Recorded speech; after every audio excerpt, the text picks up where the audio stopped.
Huge news! Worst EV car market crash ever has begun. The EV market must no longer be dominated by the government. People are about to see the worst financial catastrophe in auto history as the EV market is collapsing. Purchase no EV. Political elites are currently in control of EV firms, which is causing a huge loss that has the potential to totally crush the middle class. In order to keep people buying EVs, they have concealed a disturbing truth.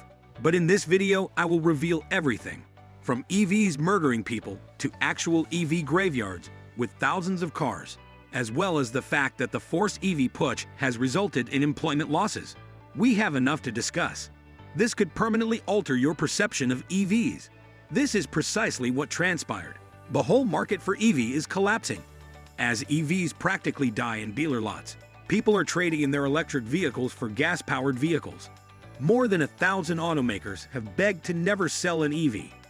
We have received over 2,000 complaints about problems like exorbitant repair bills, which can sometimes exceed $30,000 for a battery repair, huge monthly insurance premiums that surpass $500, and even some fatal fires and explosions, which I will address later in this video. 2024. The largest EV market crash is about to occur, and for a few reasons. You might be more affected than you initially believed. Here's the situation then. EV sales are lagging behind the competition, including Ford, GM, Tesla, and everyone else. Since last October, the average value of used electric vehicles, EVs, has dropped by an astounding 33.7%, or $17,827 on average per vehicle. And those Teslas, the EV industry's poster child, are suffering the most. The Model X is set to decrease by $21,775.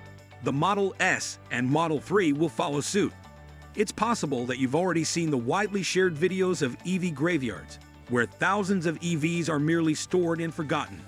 It appears that the quantity of worthless electric vehicles we will possess will only increase. The cost of EV will shortly drop by 50%, and the government is making every effort to keep it a secret from you. Let's speak about the numbers now. They're really astounding. Ford, for instance, is in such a difficult situation that they are losing $36,000 on each EV they sell. Yes, what I said was correct. Jim Farley, the CEO of that company, essentially declared, "No more EVs until we figure out how to actually make money on them." Is it really true? However, Toyota isn't doing anything.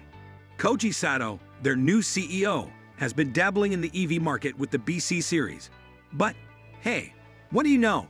Even he is beginning to see the light, questioning the validity of the entire gas car ban and supporting a more inclusive strategy for lowering emissions within a short while. Additionally, I'll explain to you how Tesla is to blame for the complete collapse of the US EV market. Let's first examine every business that was impacted by the EV crash. Prices for EV are extremely costly. The sticker shock is typically approximately $65,000. Who in their right mind would spend so much money on a car that can hardly travel 200 miles before needing to be recharged? Hold on. Things will get better. In a move that seems like anything from a dystopian novel, the government threatened to fine automakers heavily if they didn't sell enough electric vehicles, EVs. As a result, Tesla, the king of EV Hill, has already cut its pricing 3 times in 1 quarter. However, China is another factor hurting Tesla that no one could have predicted. The problem is that BYD, a significant electric vehicle firm in China, is presently outperforming Tesla due to favorable subsidies from the local government. And only recently, Elon Musk said in an interview that if things continued this way, BYD may top the rankings. Just this assertion added gasoline to the flames, causing Tesla's market value to plummet by about $80 billion in a matter of only 1 week. We also received a shocking revelation from Consumer Reports, which claimed that thousands of EV owners were experiencing dependability problems, making EVs unsafe. This particular company may have to close its doors as a result of the crash. Motors General. Yes, you heard correctly. Right now, one of the largest brands is about to go out of business. Many thanks to Mary Barra, their CEO. When Barra refused to provide the workers with reasonable wages, they had already lost more than $750 million in a matter of weeks. Additionally, the sales of their EV product have been extremely disastrous. GM was unable to sell even 10% of what Tesla sold last month. But when asked when the public will see inexpensive EVs for under 30 kilograms, Mary Barra has refused to drop the cost of their EVs.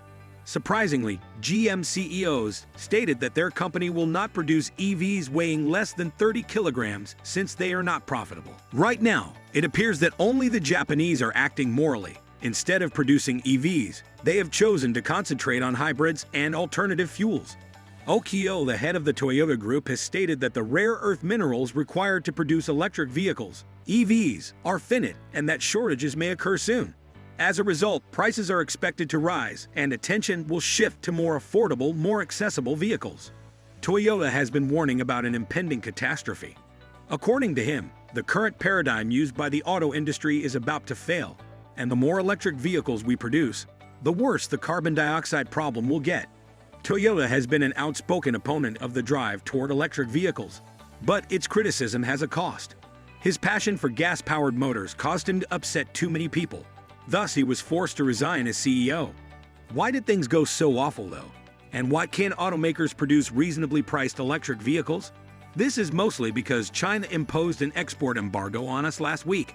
However, this also implies that automakers will resume producing gas-powered vehicles. More on that later. I'll now explain to you how the sales of Teslas are negatively affecting the used electric car industry, with prices plunging to all-time lows. This is not merely a moderate slope that we are discussing. It resembles a sheer cliff more. The salesman at frostycars.com claims that in just a single year, used EV prices have decreased by about 30%. This is because early this year, Tesla announced astounding price reductions on its new models.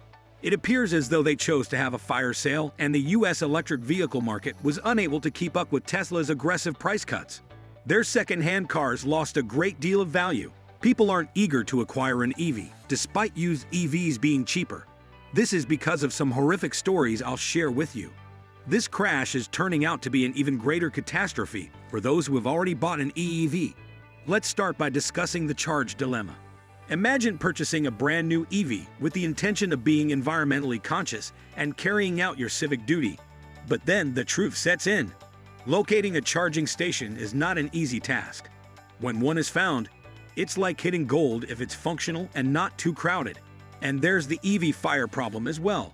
A recent issue known as thermal runaway is causing EVs to practically explode, killing multiple owners. This is causing the EVs to catch fire during the charging process.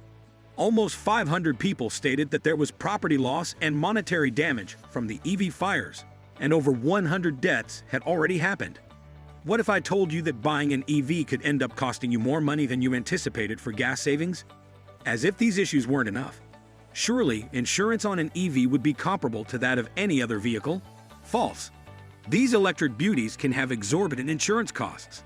Some proprietors have witnessed a threefold increase in their fees. Just think of paying $6,000 annually to insure your vehicle. The repair bills alone are enough to make you want to park your car and go for a walk. An Ohio man was quoted $50,000 to replace his car's batteries alone.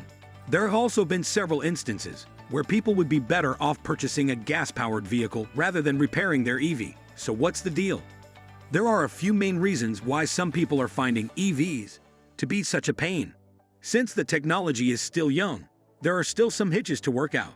The infrastructure has not kept up with the surge in sales, particularly in the area of charging. Not to mention that EVs require complicated and costly repairs due to their abundance of smart technology. The worst part is that EV adoption is continuing apace despite all of these obstacles. Although manufacturers and governments are also on the electric train, it sometimes seems as though the owners or passengers aren't the ones to deal with the issues. The world is already beginning to return to gas-powered vehicles, and businesses are no longer paying attention to politicians. Even luxury automakers are searching for alternative fuels. Porsche is exploring a fuel that enables cars to run on water. And BMW has already introduced a new SUV driven by hydrogen. Meanwhile, businesses in Japan are experimenting with ammonia engines, which have an insanely long range of up to 1,000 miles. But certain production problems need to be resolved. But one thing is certain. With China controlling more than 80% of the world's supply of EV materials, it is never a wise idea to rely just on one fuel. Who knows if the supply chains will be totally dependent or not? It's time for us as customers to speak out against the forced EV push and instruct automakers to listen to the general population rather than the politicians. The ones who purchase their autos, How do you feel? Do EVs represent a scam? Is it not time for EVs? Would you like it? Hit the like button and subscribe to our channels for more interesting and informative videos.